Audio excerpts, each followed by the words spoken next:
You can get into Battlefield 1's latest DLC, They Shall Not Pass, this week if you own Premium, assuming you haven't been tooling around the community test environment already.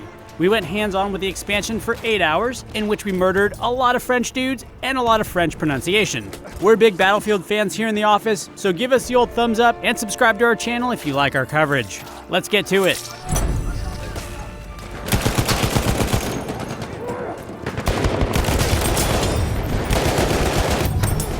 As an old-school Battlefield player, this DLC has 2 larger vehicle-focused maps that I love, and 2 infantry-focused maps if that's what you're into. Most of the new guns are either slow-firing, tricky to handle, or not so good at closer ranges, meaning they're decent on Soissons and Rupture, the big maps, but lacking in the tighter Verdun Heights and Fort de Vaux. Yeah, nailed it. Or as Americans would say, Fort de Vaux. By the end of the session, a lot of us switch back to the older, better guns. Let's talk about how to use the new ones, though. The Assault class gets the Ribrol 1918 rifle, or as Americans say it, the Ribber Rolls. It plays like a bipod-mounted LMG and seems like a crossover gun for Assault players who like to act like support players. It's best fired in burst at close range and can excel at long range provided you drop it and pop it. The bipod, that is. This type of gun is in keeping with previous Battlefield DLCs that tend to diversify class guns with influences from other classes. This gun can't go toe-to-toe at close range with higher rate of fire weapons, such as the Automatico. So tap fire, bipod mount, profit. The Assault class also gets a shotgun, but after testing it, we didn't feel it was as good as the older 12G automatic Hunter. The Support class gets the Chochat, or as everybody in the room was calling it, the Chochat, which sounds like a dirty word when people say it out loud. It is a very slow rate of fire, hard-hitting weapon with 20 rounds. I'd compare it in terms of feel to the M60 in previous Battlefields, but with way fewer bullets. It's surprisingly good from the hip, but generally outclassed as an LMG by even the starting Lewis gun. And at long ranges, firing one of these up will almost certainly get you picked off by a scout. Ultimately, this gun's best asset is its fast reload.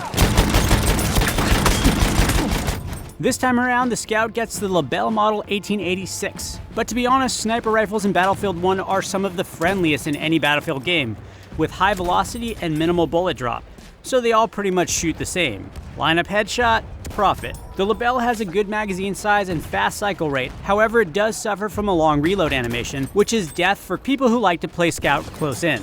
It was surprisingly effective when playing Capture the Pigeon on Soissons, which has a treehouse. How cool is that? I had a lot of fun with the scoped variant of this weapon, but for more sneaky scouts, don't forget to use your binoculars and iron sights. Finally, the Medic gets the RSC 1917.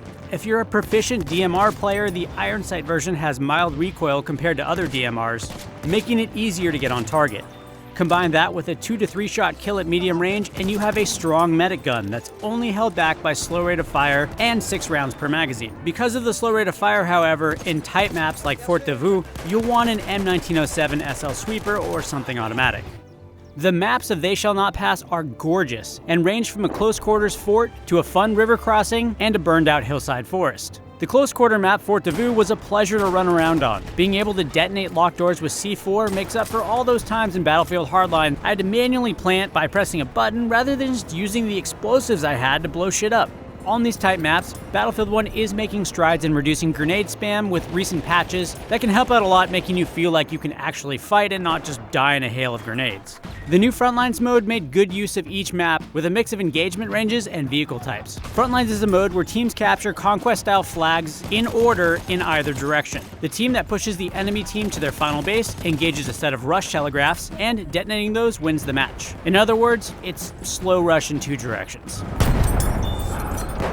We also spent some time in the new Saint-Chamond assault tank, which can go toe-to-toe with other tanks and is most notable for its lethal ability to launch a bird and drop artillery all around it when being overrun. Although to be fair, this would mostly only stop players with C4 or limpet mines, as most other players will toss anti-tank grenades from a distance.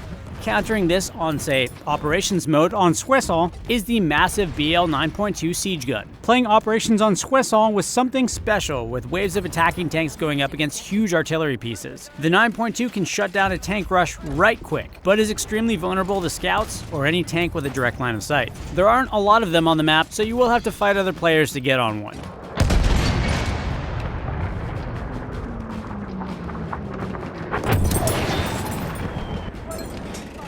Other things. There isn't much to talk about with the Behemoth. It's a big slow tank that can two-shot any other tank and never has to endure a long reload cycle. Its biggest weakness is that it moves so slowly that it can't get between capture points as fast as players can get around it and capture them. Also, it can't get away from swarms of enemy soldiers. We didn't spend any time with the Trench Raider class, but given how many times he came at us, he can take a lot of rounds.